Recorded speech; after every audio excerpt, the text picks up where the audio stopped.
Je veux commencer d'abord par dire que la Bible nous dit que femmes, soyez soumises à vos maris et maris, aimez vos femmes. La femme doit être soumise à son mari, oui, mais elle ne doit pas être une oui-wiste, que tout ce que le mari va dire, même si c'est mauvais, on va seulement dire oui, oui, oui, oui. On dit oui quand c'est bon. Et non quand ça ne va pas. Et la femme doit expliquer à son mari non pourquoi. Que j'ai dit non par rapport à ce que vous venez de me dire, regarde, c'est-à-dire elle doit avancer ses raisons. Pourquoi le refus de ce que le mari peut-être a proposé à cette dernière, donc à sa femme. La femme doit se mettre à son homme, parce que Dieu a dit l'homme quittera son père et ses parents pour s'attacher à sa femme, les deux est devenus qu'une seule chair. C'est exactement ça. La femme doit se mettre à son mari. Être une femme ne veut pas dire qu'on doit accepter tous les bêtises du foyer. Les enfants, oui, pas du mari. Donc une femme soumise aussi doit amener son mari dans la bonne voie. C'est pas parce que c'est un mari, le mari, bon, je peux prendre un exemple, un mari ivrogne par exemple. Bon, je dois être soumise à mon mari qui est ivrogne parce que c'est mon mari, mais moi je dois te ramener dans le droit chemin, te dire que monsieur, chéri, ce que tu es en train de faire, c'est pas ça. Pourquoi pas même chercher un jour que tu mettes l'arrêt à la boisson pour retrouver, parce que quand c'est comme ça, le foyer rentre dans une danse infinie. C'est une danse qui ne doit pas finir parce que la femme ne veut pas que le mari fasse ce qu'il est en train de faire. Donc je peux dire en gros ou en conclusion que la femme doit être soumise, oui, mais pas dans un mauvais sens. Quand le mari ne dit pas ce qui est bon, la femme doit redresser son mari. Il y a un moment, si tu penses que ce que l'homme est en train de dire, c'est pas ça, tu peux ramener aussi ton homme dans un chemin correct, dit que non, papa, ce que tu viens de dire là, c'est pas ça. Faisons ça de cette manière, tu peux ramener ton homme à une raison valable. Le chef de la maison, oui, mais parce que c'est pas je suis chef de la maison, mais le mari est chef de la maison, c'est-à-dire qu'il doit piétiner sa femme. Dans un foyer, il doit y avoir l'entente. Quand le mari dit, en fait, on doit faire un débat, discuter pour ce que le mari a dit. Peut-être ce que le mari pense aussi, peut-être c'est pas ça. La femme aussi peut apporter un plus par rapport aux soucis de son mari. La soumission de la femme envers son mari, jusqu'où aller? Autour de la question, nous recevons le révérend Francis Kilona. Pasteur Francis, bonjour. Bonjour. La Bible dit, femmes, soyez soumises à vos maris. Comment pouvez-vous circonscrire cette soumission? En un mot, on peut dire que la soumission ici, c'est l'obéissance. Dieu demande à la femme d'obéir à son mari. Mais il faut aussi dire que Dieu demande aussi à l'homme d'aimer sa femme. Donc on ne peut pas parler de soumission s'il n'y a pas d'amour. On ne peut pas parler d'amour s'il n'y a pas de soumission. Je voudrais dire, quand un homme et une femme se marient, ils vont former un couple, mais un couple fusionnel. C'est ce que Dieu veut et ce que Dieu attend. Dans ce couple fusionnel va alors avoir lieu ces différents éléments dont nous avons parlé, l'amour du mari vis-à-vis de la femme et la soumission de la femme vis-à-vis de son mari. C'est la fusion entre les deux, c'est la symbiose entre les deux, c'est la complicité qui va régner entre les deux dans leur façon de vivre au quotidien qui fera donc que l'amour de l'un soit facile et la soumission de l'autre également soit facile. Donc vous voulez dire que la soumission de la femme dépend de l'amour que lui donne son mari? En tout cas, cette soumission devrait dépendre de cet amour, Mais je dis devrait pourquoi? Parce qu'en réalité, en fait, il y a une ordonnance de Dieu donnée à la femme, une ordonnance de Dieu donnée à l'homme. Vous avez Ephésiens 5, verset 22 qui parle de la femme, femme, soyez soumise à votre mari. Et vous avez le Ephésiens 5 toujours, mais le verset 25 qui dit, mari, aimez vos femmes. Donc l'homme a quelque chose à respecter vis-à-vis de Dieu, et la femme également a quelque chose à respecter vis-à-vis de Dieu. Donc ce que je dois à mon mari, c'est d'abord à Dieu que je le dois. Ce que je dois à ma femme, c'est d'abord à Dieu que je le dois. De la même façon, quand je respecte l'autorité établie par Dieu, je veux dire l'État, en respectant l'État, eh bien je respecte une autorité établie par Dieu. Donc là, en ce moment-là, je manifeste quelque chose vis-à-vis de mon Dieu. Donc je manifeste quelque chose en rapport avec ma foi. Alors, la femme doit quelque chose à son mari, mais elle le doit d'abord à Dieu. L'homme doit quelque chose à sa femme, mais il le doit d'abord à Dieu. Si nous mettons Dieu devant et si nous mettons Dieu avant tout, en ce moment-là, même si je n'ai pas la contrepartie de l'autre, je dois d'abord faire ce que Dieu me demande à moi de faire, même si l'autre ne fait pas. Dieu le jugera pour ce qu'il ne fait pas. Alors, si je ne crois pas en Dieu, à ce moment-là? Alors, l'exigence reste la même pour tous les humains. Tous les humains dépendent de Dieu. Que vous soyez croyant, que vous ne soyez pas croyant, vous dépendez tous de Dieu dans la mesure où vous n'êtes qu'une créature et vous avez été créé par ce Dieu.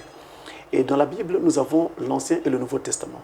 Étant donné que les vérités contenues dans l'Ancien et le Nouveau Testament au sujet des questions homme-femme, femme-homme et au sujet des questions mariage semblent se contredire, nous avons reçu en ce temps de la fin un messager prophète qui est venu avec la volonté révélée de Dieu pour nous permettre d'avoir donc une vision uniforme, claire et précise sur ces différentes questions.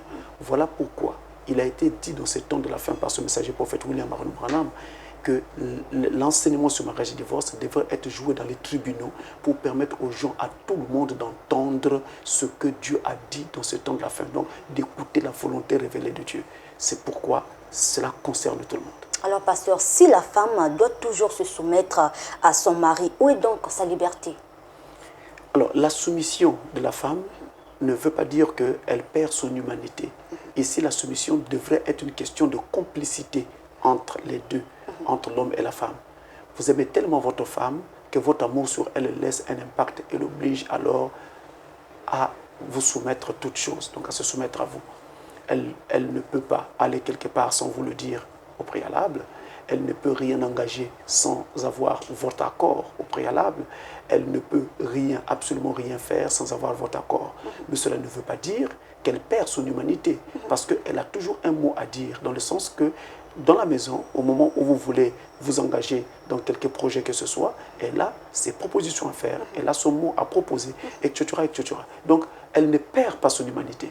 Mais ici, c'est cette complicité qui existe entre les deux qui font que la femme va donc devoir se soumettre à son mari.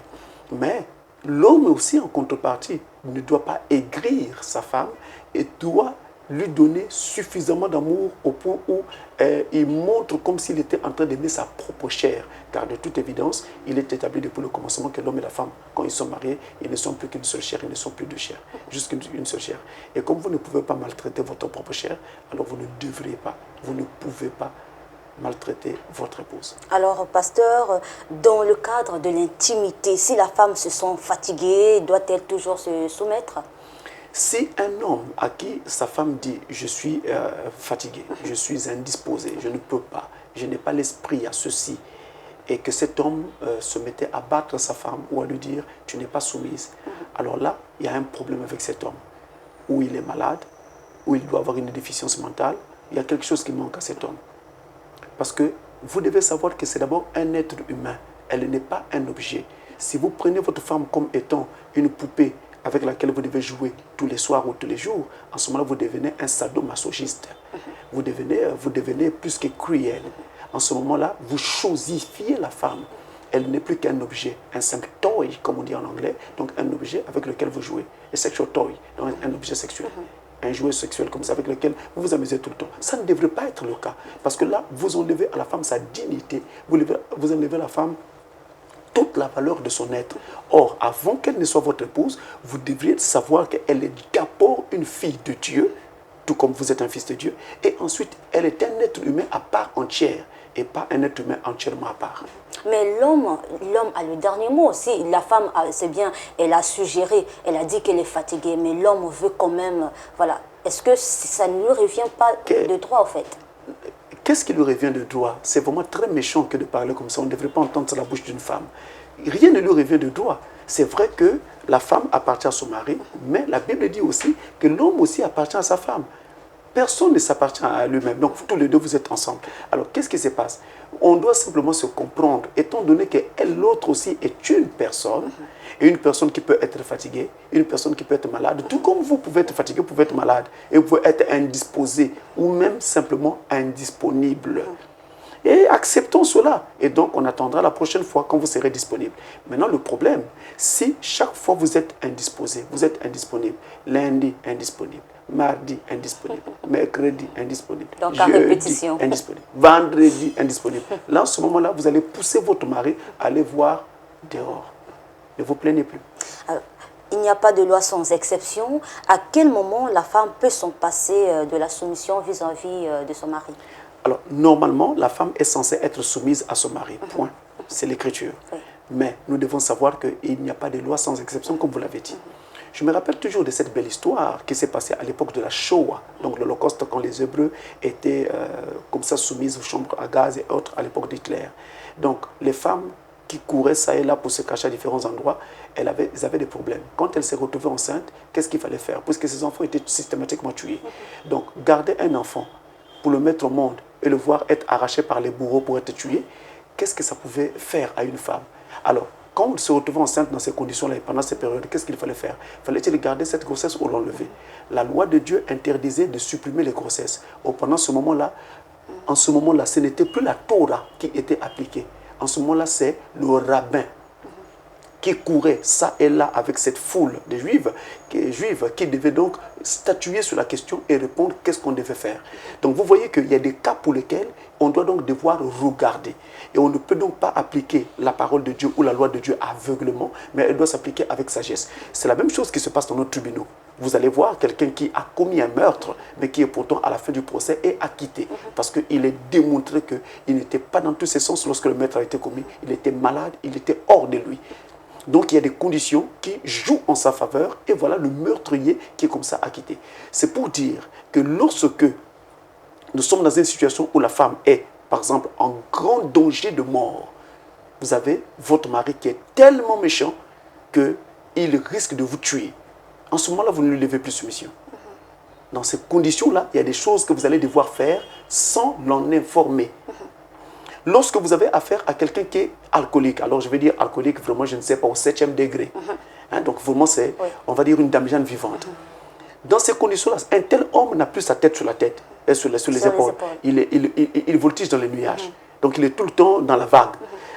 Dans ces conditions-là, il ne prend plus soin du foyer, il ne prend plus soin de sa femme, il ne se soucie même plus de l'avenir des enfants. Alors la femme doit se mettre à jouer ce rôle que cet homme ne joue plus. La femme va bâtir pour le bien du foyer, pour le bien des enfants et le bien, l'avenir de la maison. Et elle peut donc faire des choses sans que le mari ne soit au courant. Et la loi de Dieu ne la condamnera pas. Donc, si on est en face d'une situation qui met la femme, les enfants ou tout le foyer en danger, alors la femme peut se soustraire de cette soumission et ne pas être condamnée par la parole de Dieu. Il est donné de constater que les hommes interprètent très souvent de façon incohérente cette soumission. Que doivent-ils comprendre en un mot? Alors, nous devons comprendre que nous avons des obligations de part et d'autre. Il est demandé à la femme, certes, de se soumettre à son mari, soumission, mais il est aussi demandé à l'homme d'aimer sa femme, amour. Donc, si Dieu demande à l'homme d'aimer sa femme, c'est parce que chez l'homme, l'amour pour la femme n'est pas un acquis. Donc, il faut maintenir cet amour. L'homme aura toujours tendance à aller avoir plusieurs femmes, plusieurs épouses. On peut dire l'homme, il est changeant. Peut-être pas changeant, mais il a envie, puisque par la stature que Dieu lui a donnée, le fait qu'il soit un être dominant, entre guillemets, sur la femme, ça fait donc qu'il a envie de pouvoir... Donc goûter à tous les plats, entre guillemets. Si vous voulez utiliser cette expression.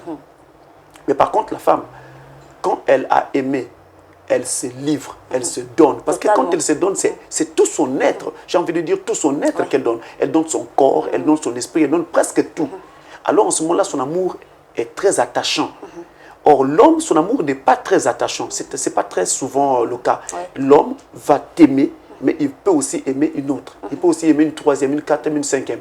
Et vous savez très bien que nous avons des civilisations ici sous les cieux où les gens se marient aisément avec 3, 4, 5 femmes, voire même 9 femmes. C'est pourquoi Dieu lui demande d'aimer pour ne pas avoir à changer de voie. Il y a même un autre passage dans la Bible, dans Malachie chapitre 2, au verset 13 jusqu'à 16, là-bas, il est écrit je vois ce qui se passe entre toi et la femme de ta jeunesse. Parce que Dieu ne voudrait pas que vous abandonniez la femme de votre jeunesse. Donc tous ces aspects comptent. Maintenant, chez la femme, Dieu lui demande la soumission. Parce que justement, il peut arriver que la femme pense qu'elle est indépendante et qu'elle se mette à faire tout et tout ce qu'elle veut. N'oublions pas que quand Dieu créa l'homme, il fit la femme pour être une aide pour l'homme. Voilà pourquoi cette femme-là doit rester toujours attachée à son homme, j'ai envie de dire soumise à son homme. Et cette soumission voudra simplement dire qu'elle doit obéir à son homme et ne rien faire que surprendre son homme, sauf dans les conditions que j'ai susmentionnées. Pasteur Francis, merci. C'est moi.